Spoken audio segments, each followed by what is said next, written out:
C'est l'heure du sonneur. Et pour notre sonneur qui devait être court, je souhaitais vous parler de Matisse. Samedi dernier, donc, Matisse, jeune apprenti cuisinier de 15 ans, est mort. Il a été tué à coups de couteau par un Afghan du même âge, dans la ville de Châteauroux. Avec ce meurtre de Matisse, nous voyons l'horreur d'une tuerie en pleine journée, d'une vie d'un jeune plein de vie et plein d'espoir, l'horreur d'une famille endeuillée pour toujours, l'horreur aussi d'un crime prévu, d'un crime prémédité. Le tueur est rentré chez lui pour chercher son couteau.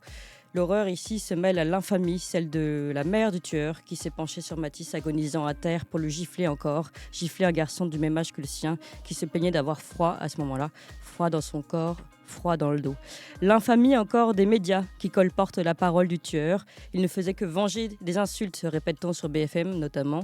La télé n'a pas de morale, on le savait, mais de la décence visiblement non plus. L'horreur se noie aujourd'hui dans la répétition des faits. Cet Afghan est un récidiviste qui avait déjà agressé une semaine plus tôt, mais qui courait toujours dehors. Et la répétition des affaires, puisque vous vous rappelez tous Lola, Shemseddine, Thomas de Crépol et tous les autres. Il n'attend désormais que nous peinons à nous remémorer leurs noms.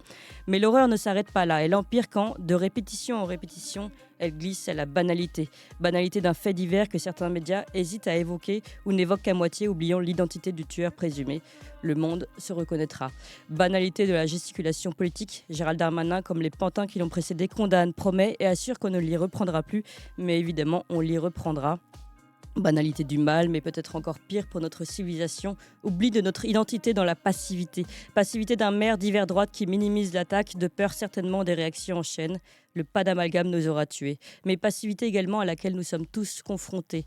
Car nous vivons dans une société du progrès, soi-disant, qui nous a promis la sécurité des QR codes plutôt que celle des frontières, qui nous a vendu le bénéfice des travailleurs irréguliers plutôt que la valorisation du travail aux Français, qui nous a vendu la pilule bleue plutôt que la parole de vérité. La violence que nous vivons n'est pas celle du Moyen-Âge, elle est celle du progrès et de la mondialisation heureuse. Car au Moyen-Âge, en ces temps obscurs auxquels nous avons échappé, nous pouvions nous défendre. Alors les agressés pouvaient demander des comptes aux agresseurs. Alors l'honneur d'une lignée prenait tout son sens. Alors nous n'étions pas soumis. Nous faisions autre chose que d'attendre en tremblant le prochain coup de couteau dans le dos de nos enfants. Vous, là-haut, vous, à la tête de nos États et de nos organisations internationales plus ou moins légales, sachez désormais que si vous nous abandonnez à vos intérêts purement financiers et particuliers, alors nous reviendrons en ces temps violents que nous avions quittés. Nous y reviendrons armés, mais armés d'une fierté retrouvée. Voilà, hommage à Matisse aujourd'hui pour cet édito.